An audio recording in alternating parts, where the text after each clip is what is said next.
Gunner Podcast. Get up, it's the Steve Gunner Podcast. Welcome to another episode of the Steve Gunter Podcast, where we discuss the strategies, the steps, and the mindset of real estate investing tailor-made for the pro athlete. I'm your host, Steve Gunter, and it's an honor and privilege to be with you today.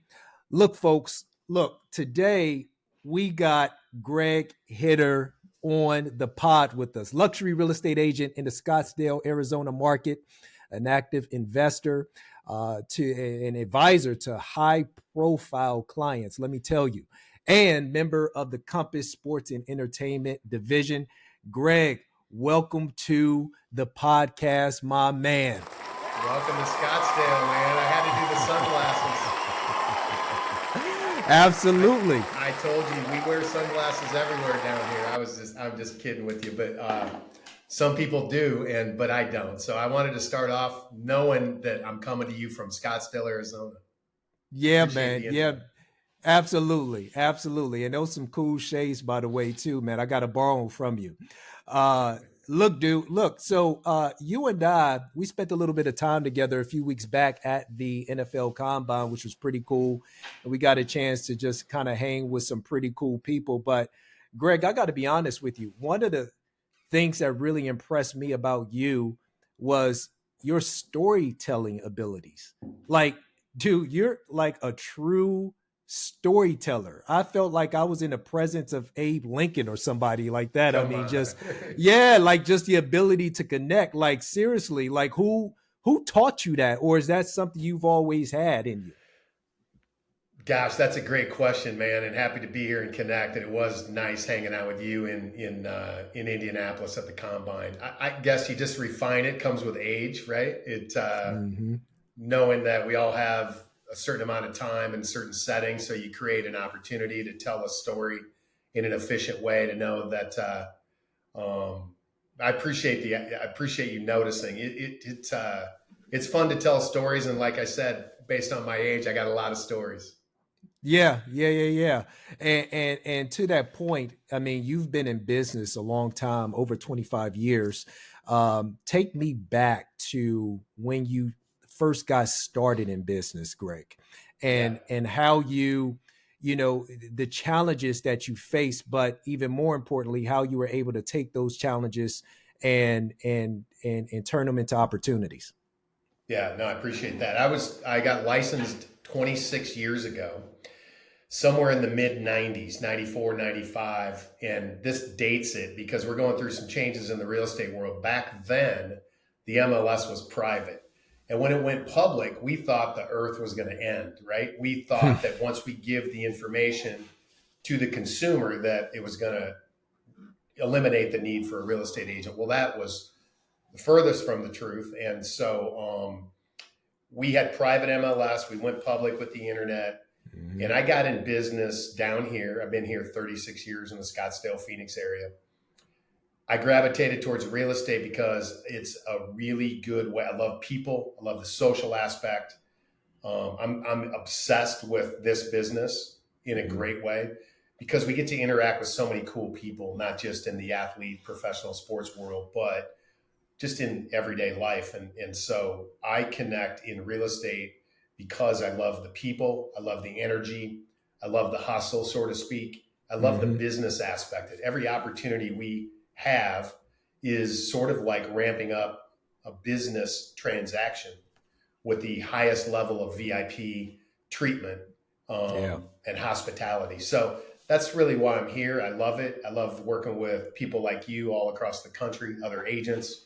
We mastermind, we collaborate, and we refer business back and forth. And that's the beauty of Compass and Sports and Entertainment Division. You know, you're a very relational person, it seems. And I've spoken to a few agents, and what I've learned is that all the great agents have great relationships, you know, with people. Was that something that you had to cultivate, or is that, you know, something that you've always had instilled in you as well? Just kind of, you know, that ability to connect with people and build relationships. Good question. relationships for me started out growing up in a big ethnic family in Cedar Rapids, Iowa, many, many years ago. And cousins on top of cousins, and church and community, and being around people all over the place, and breaking bread everywhere we went. And just knowing that I had to communicate with these people, whether they be close cousins or distant churchgoers, right, in the community. And so you learn very quickly, as the youngest of four boys, you learn how to get along, fit in, and communicate so that people know you, like you, and trust you. I just didn't know it back then, but I believe that skill set has translated to where we are now at many years in the real estate business. I believe that skill set and being out in the forefront of the community has translated to being able to handle it now in this current environment. Yeah. So like the importance of having a tribe, man. A while ago, are you familiar with Seth Godin, the author? Yes. Uh-huh. Does that name sound familiar to you? Yes. Okay. Uh-huh. So I really enjoy diving into a lot of his books and such. And one of the books that Seth wrote that just really spoke to me was Tribes.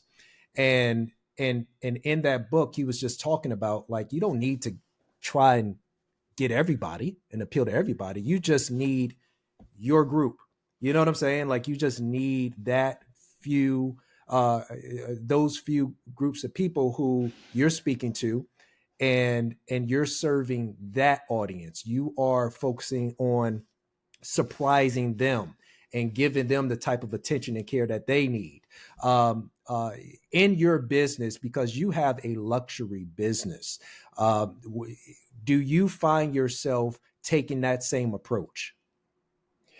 Yes. I think when you were speaking, it came to mind, like how, I took the family paradigm and environment growing up, and then I catapulted it reminds me of a time when I was in college and I was bartending and driving. I was a personal limo driver for a very wealthy Iowa family, which is unusual in Iowa to have a limo, right? In the 80s.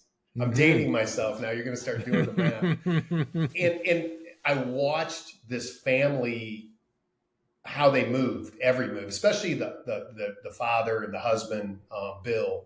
His name was Bill Rissy. I can share that name because I remind his kids when I see them. He had 7 or 8 kids, and I'm close to them to today. And I watched how he moved in his business in the community. He owned restaurants, but he also had a big manufacturing business in the agricultural and highway equipment. I tell the story because I watched him. This is what I remembered the most about how uber wealthy people move in this world. And I watched him walk in the kitchen every day. He'd come for lunch to the restaurant. He wasn't managing the restaurant, but he was one of the advisors and investors for his son, who was a chef. And I tell this story because he walked in the kitchen every day.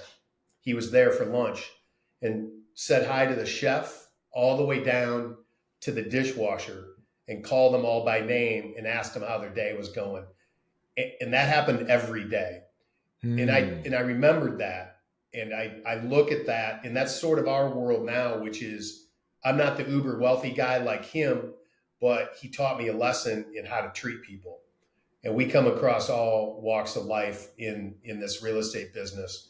And I try and treat everybody very, very similarly, not only just to him, but whether it's a professional athlete or first-time home buyer in the under non-luxury range.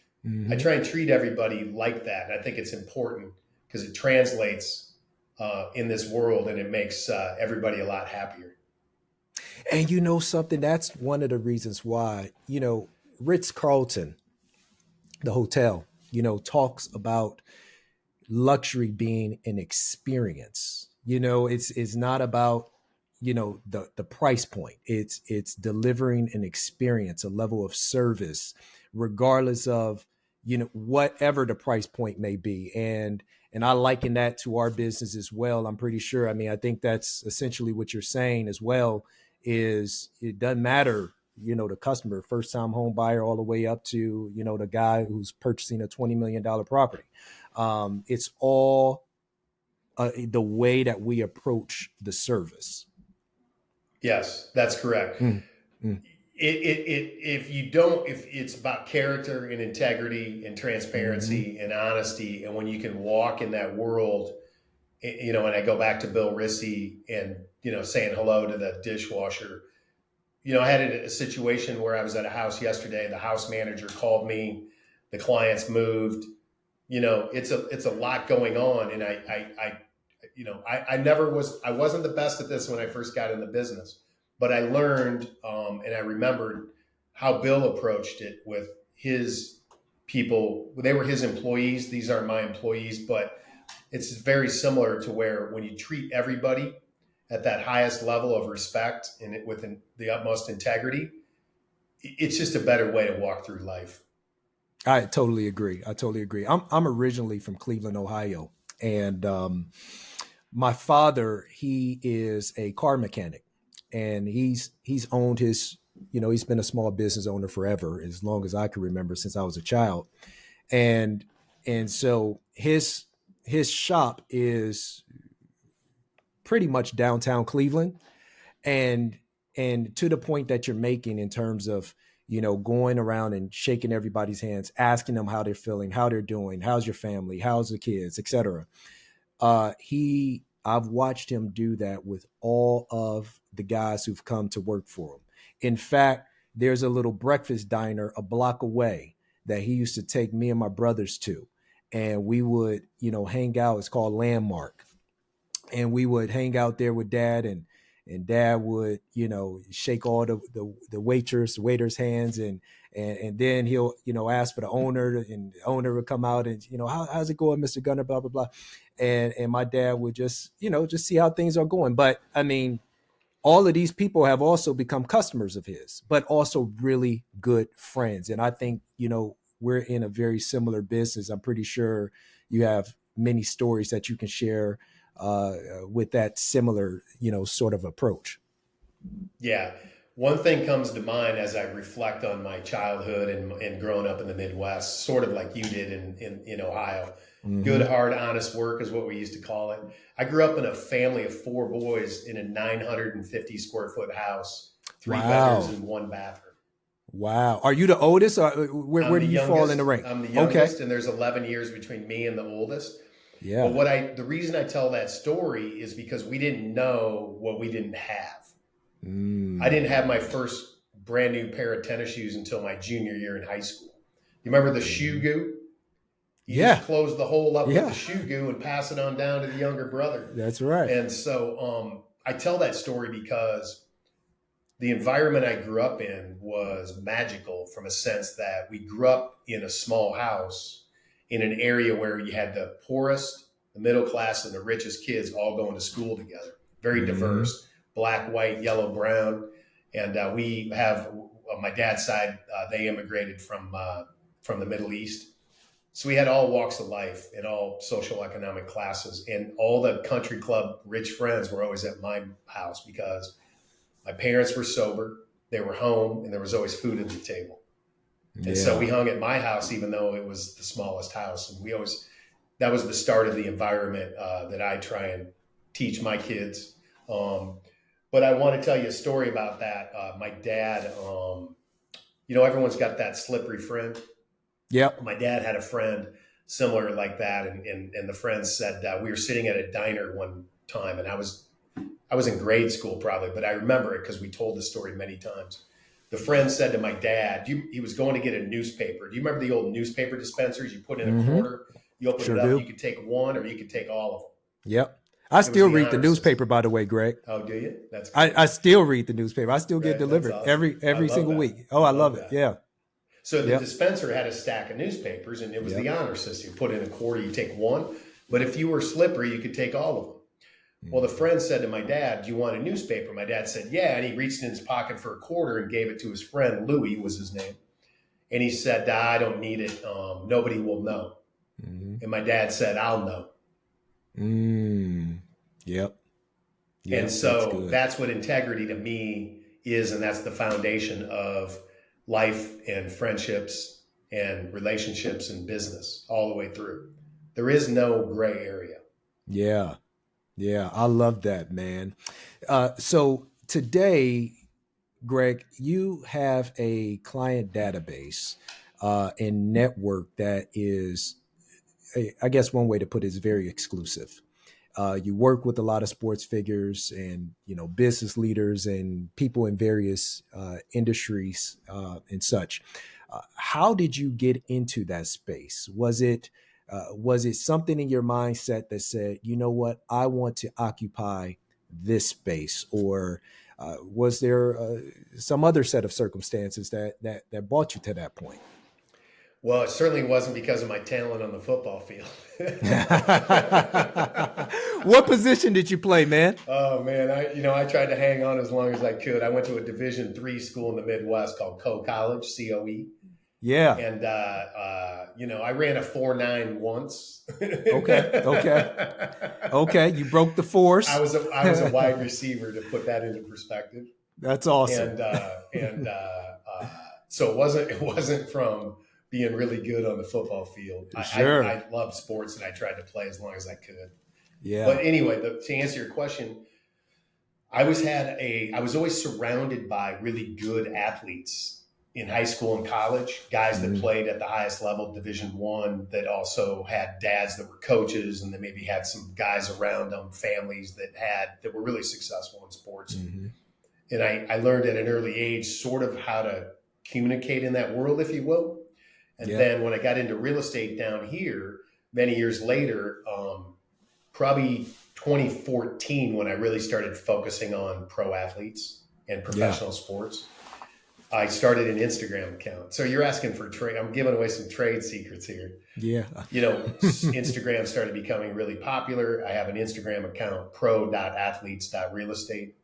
And I started posting some nice luxury homes on there back when you could tag guys and girls, pro athletes, high profile people. And I tagged a few guys on some cool houses and started communicating and connected some dots in the finance world, business advisors and financial advisors and attorneys and sports agents. And I just started connecting the dots, and I got my one first big deal. I don't like to name names just because that's part of the whole shtick is, privacy and protection of identity is big.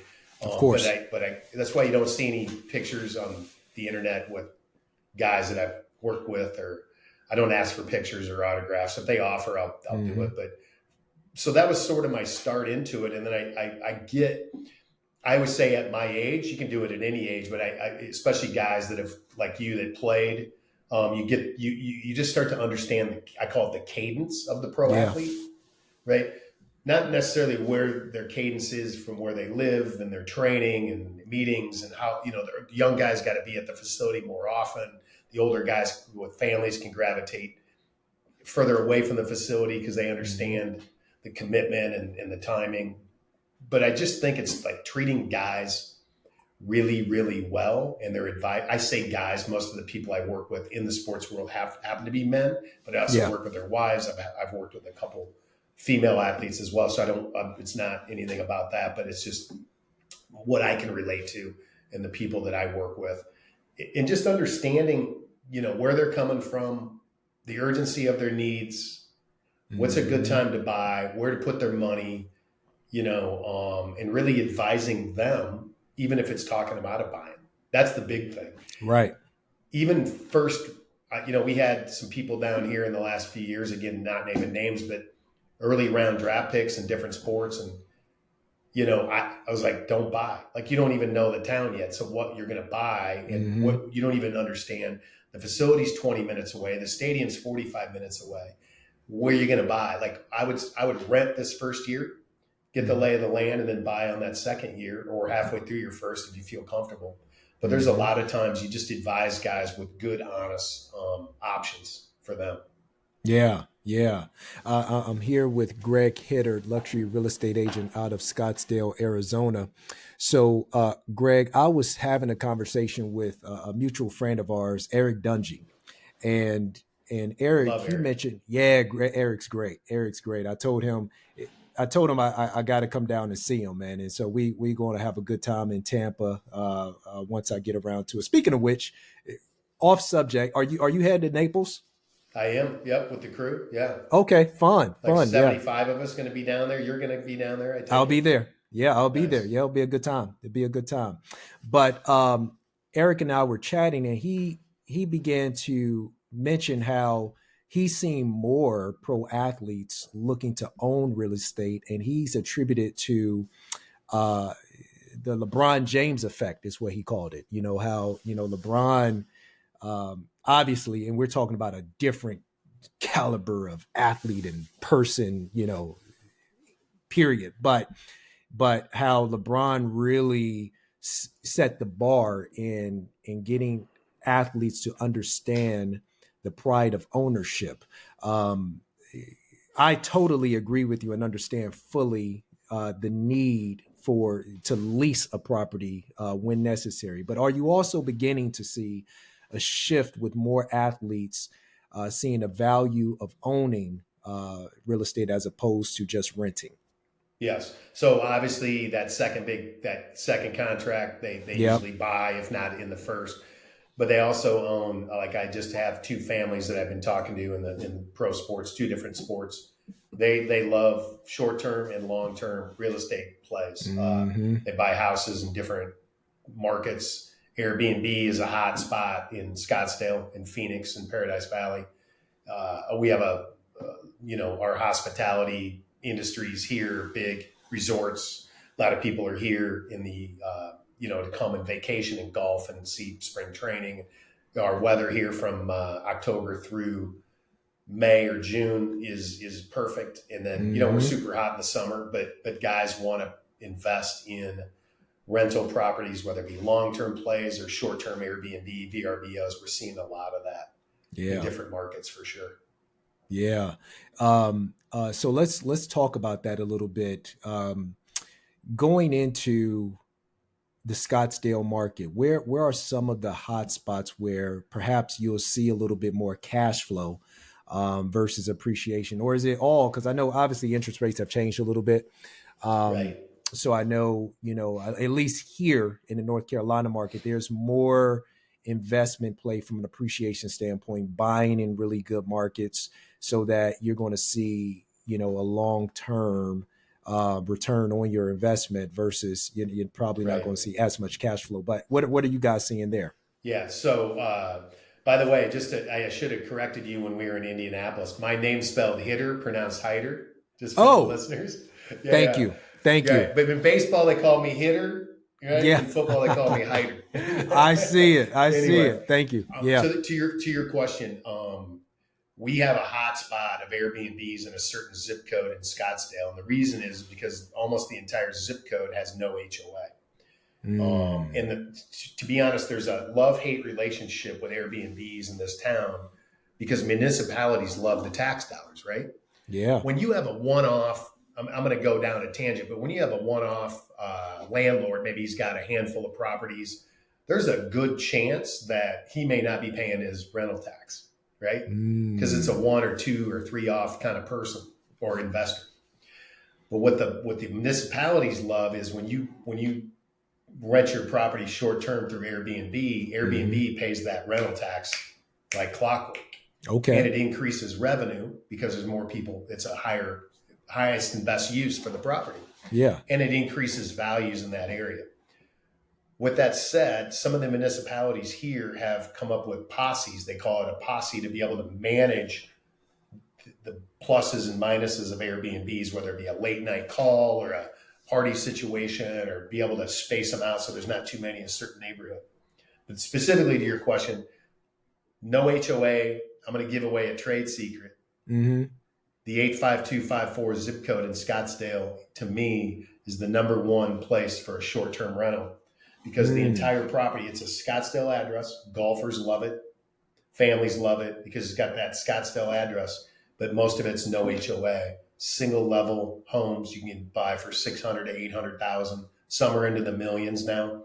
Mm-hmm. Easy access to shopping, golf, restaurants, bars, clubs, airports.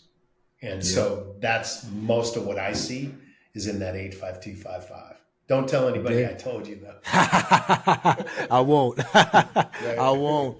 Oh Yeah. man, that is interesting. I didn't realize that part about Airbnb paying a rental tax. On is that Some people call just? it a sales tax, rental tax. So when we're here, like if Oh, I have a okay. one-off landlord, I'm a landlord, I have to Yeah, pay a rental tax. I forget. I want to say it's 1.8% in Scottsdale. It might be more.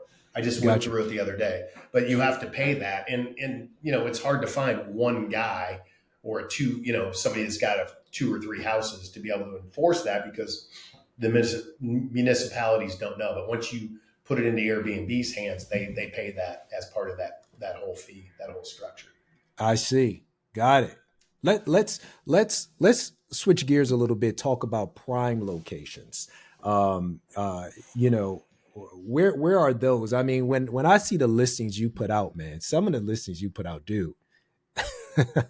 I mean, I see an 8 million, a 10 million, a 14 million. I mean, talk a little bit about why those prime locations are so valuable, but also why those are actually good investments for people. Because I mean, they're not just putting money out for no reason. I mean, Right. they're also good investments.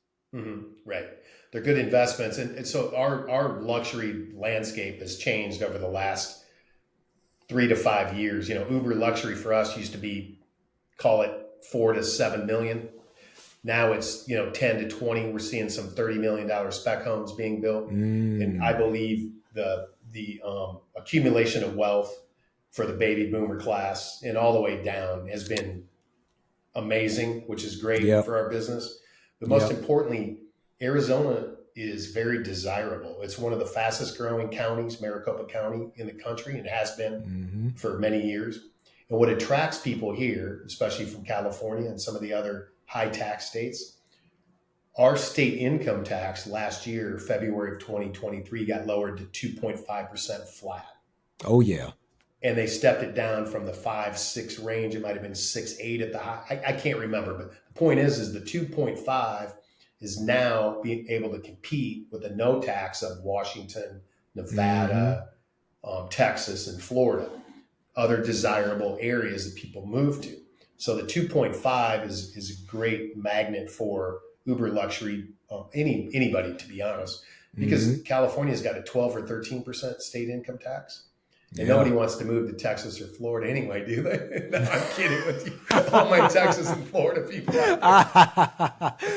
Yeah, Wait till I tell Ben Moss what you said. right, exactly. No, I love those states.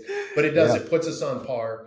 The other part is we don't have natural disasters, right? So our Yeah. insurance situation isn't what is happening in Florida and California. We have a stable weather environment. Yeah, we know it's going to be hot in the summertime, but it's the same every year. It's tweaks a few degrees here and there, and it Hmm. might be hot for longer. Tech companies love us. Data centers love us.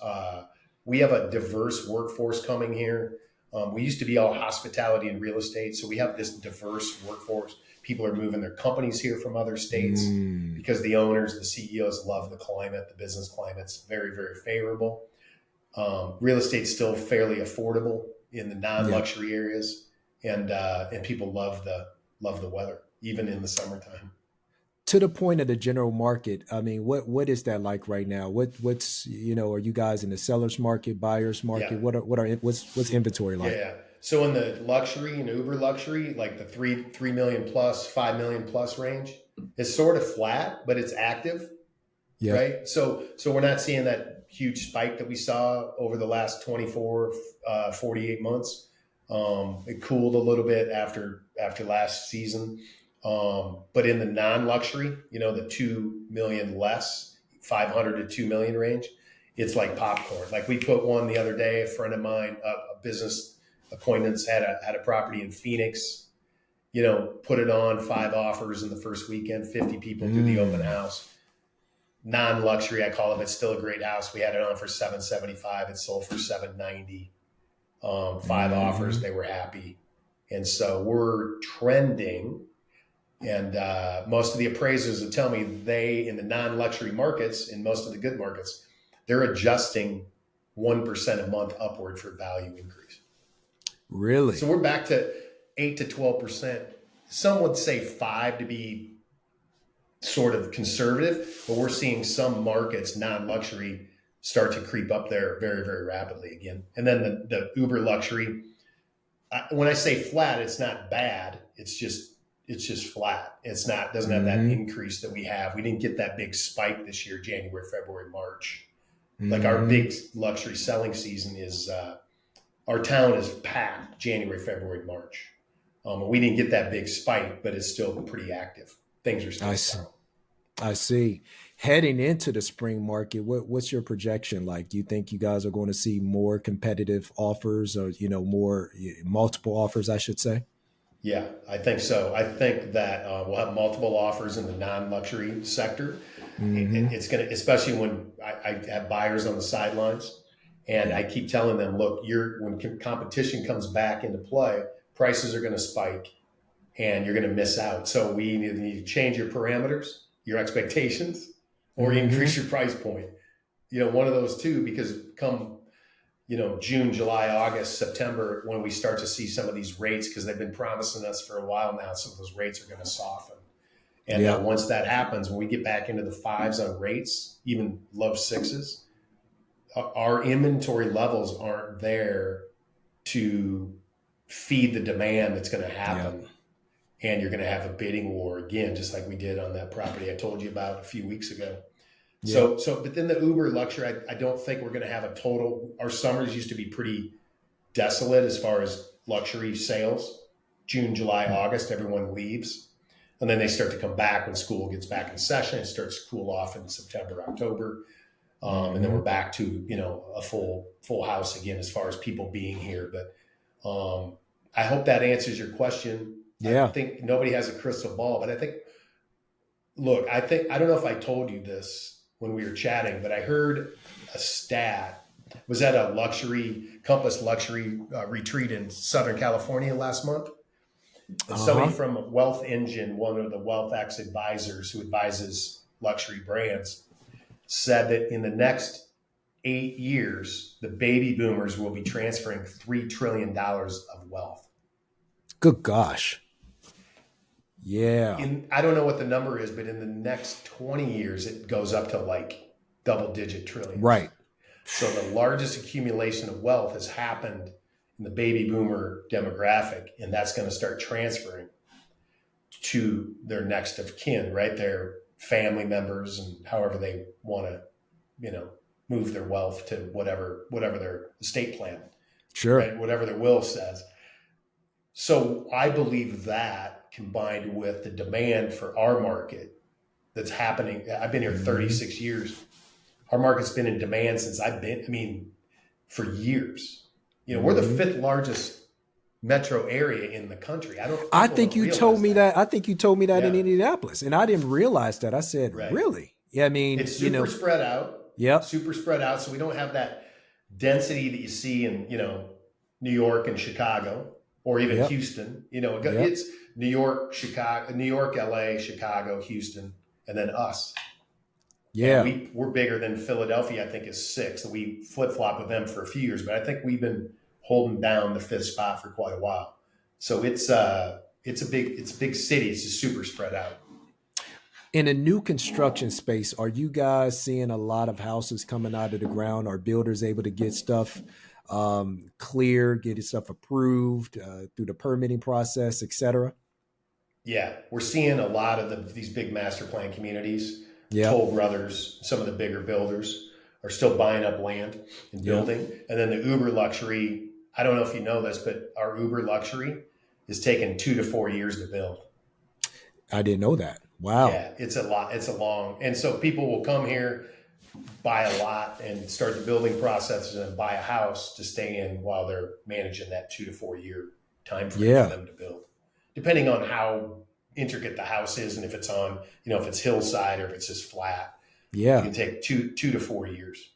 I got to get out there, man. I really want to, lay eyes on the real estate that you guys have out there, and even a lot of the land opportunity that's being acquired by a lot of the builders, especially not just the big builders, but even the smaller guys. I mean, are they doing more? The smaller guys, are they doing more of the infill stuff? Yeah. So when you say smaller, like a boutique Yeah, luxury custom yeah, builder, yeah, we have a handful, well, many really good boutique builders here that yeah, know, that have been here a long time. Here's a quick story just to give you an idea of yeah. how the luxury world's increased. We had a guy in our office, I think it was this time last year, maybe 10 months ago. He sold 1 acre in Paradise Valley, a little bit elevated, Hmm. but buildable. Most of it you could use. 7 million for the dirt. For the dirt, Yeah, 1 acre. 1 acre, just over an Good acre. gosh. Yeah, 7 for the dirt. Then you got So to figure he's they're gonna spend 1,000 a foot to build it or more. yeah.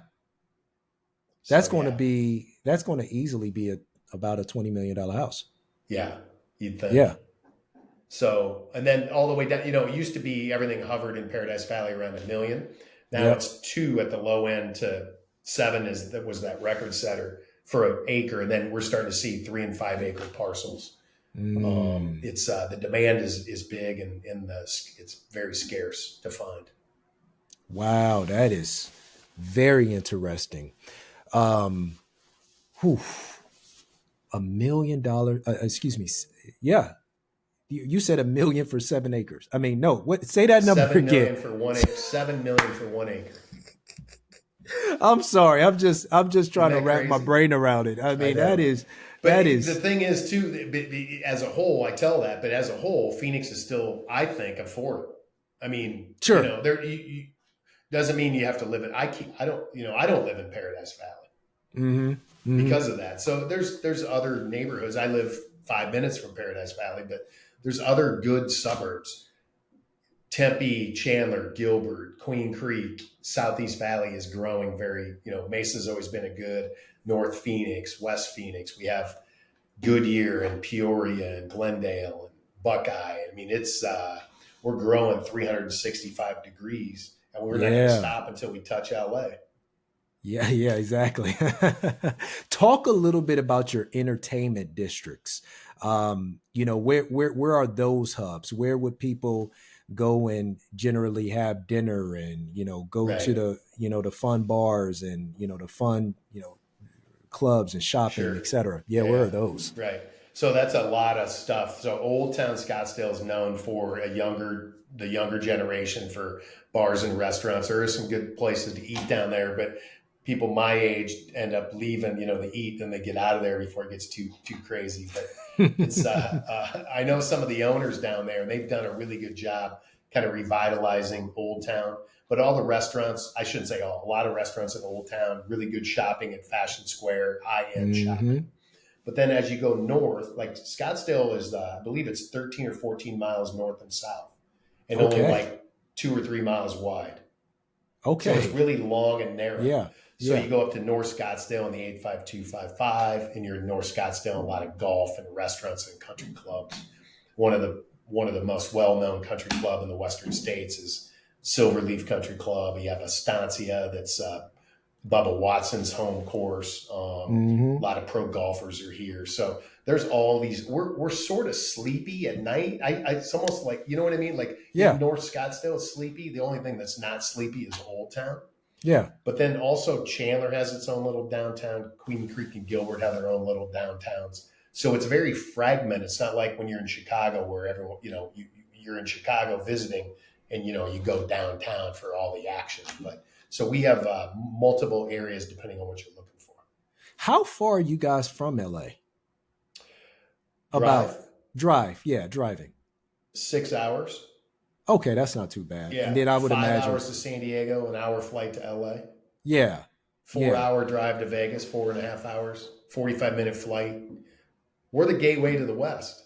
Yes, you are. Absolutely. So if you Yeah. want to go to the beach, you just generally hop on a flight to A lot Cali. of people in Arizona end up in San Diego beaches, Coronado Island, which is off of San Diego.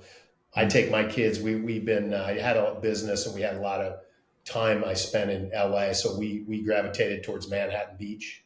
in Los Yeah. Angeles County, but all up and down the coast. Like that's our getaway in the summer. You do 2 or 3 good long weekend beach trips. Some clients I have are gone for 1 or 2 months in the summertime. July is a big month for everyone to be away. Mm-hmm. Here's the crazy part about our market. In 85255 North Scottsdale, Yep. I think 65 to 70% of the homeowners are non-owner. They're absentee owners, meaning they're I primary was going to residents ask you in- that. Yeah. primary residents in another state. Wow. Yeah. Yeah. Yeah. You got a lot of people that don't even live there, that own real estate there. Right. And that's Yeah. what kept us active during the quick down, when the market shifted in June of 2022, I call it June 1st, was like the market changed. What really kept us active is because the inventory shrunk and there was nowhere to buy, so people weren't selling. Yep. A lot of our second and third homeowners, right, non-owner occupied, were able to let some of that inventory go because they weren't concerned about where they were going to move to because their primary residence was in another state or they had 2 or 3 homes. Yeah. Did you guys also have, especially during that pandemic time, a lot of the corporate buyers coming in, buying up a lot of houses, hedge funds? We had, the big cash buyers that we don't see as much anymore. No. The offer pads and the open doors. And we still have some wholesalers that are doing deals and buying stuff. But for the most part, we're back to more. There's probably a percentage on the books. It might be, I got to say, it's less than 15% of where we have institutional cash in the market. It might be higher, but for the most part, they don't get in our way like they were getting in our way back in 2019 and 2020. Yeah. Meaning they had their business and we were almost competing with, okay, well, I have this cash offer. Why would I list my house? There was times where we could pretty much always get them more money, even after fees. But there was a few times where I was like, hey, take the cash offer. That's Right. not so true anymore. Right. Right. Yeah. We've seen that group. I mean, they're non-existent for the most part now. Yeah. I know Open Door, as an example, has a few listings out there that they're trying to get off the books, and God bless them. I mean, they're reducing prices like left and right, but that's kind of what it is. Right. I got to ask you this. What is your take on the NAR settlement? All of that stuff going on with that. What's your take? I didn't want to dive in right away. I've been kind of contemplating my mindset moving forward. I have a couple people that I'll lean on for strategic business decisions on how do we manage this with our clients, because it's going to be a conversation. So I don't have all the answers, but I do know this. There's changes in every industry. There's been the last major change in our industry, I believe, was the implementation of third-party sites for listings, right? When the listings went from MLS only to all the other third-party sites. I don't even like to name the names, but you get what I'm saying. I do. I believe this is one of those moments to where we're going to see a lot of people leave the business that don't know how to navigate and change. Most importantly, guys like us and people in our group in the sports and entertainment, and specifically Compass as a whole, a lot of agents are going to up their game. I believe that we are going to increase our service level. I picked up a book the other day and it's perfect timing. Have you ever heard about the book Unreasonable Hospitality? No. I like the name. I'm only on chapter title. 2 or 3, but it's this whole mindset around how to create a level of service that's just mind-boggling. Yeah. And I try and do that a lot, but it's even more important now because to create value, to show the value as an expert in our industry, you and I and everybody we surround ourselves with, I believe we're going to have to take it from the high level we're at to even a higher level, to almost like a management concierge, almost Agreed. like a lifestyle concierge from start to finish. Yeah. And so I know that's a long answer and it's not specific to what you asked, but I'm sort of taking my time without rushing to judgment on how it's going to affect our industry. I think it's going to have a lot of effects. I just don't know how and when, but we'll be ready. Absolutely. No, I think that's fair. And internally, we've been having a lot of conversations about it, just talking about, providing a valuable service to the customer. And it just really all goes to that. I mean, it's, for those who feel uncomfortable doing that, then perhaps that's, this isn't the career for them anyhow. But for those who are ready to really, put our foot on the gas in that manner, I mean, that's what's going to happen. And so I'm thrilled. I mean, this is an opportunity. You get a challenge. Now it's time to figure out how to get over it and dive into the opportunity. I will say that I believe the way the media portrayed the settlement and the changes wasn't fair, not just to the industry, but also to the consumer. Yeah, I also feel like people don't realize everyone's always had a choice. Yep. Buyers and sellers have always had choices. Fees have never been set. There's never been a standard.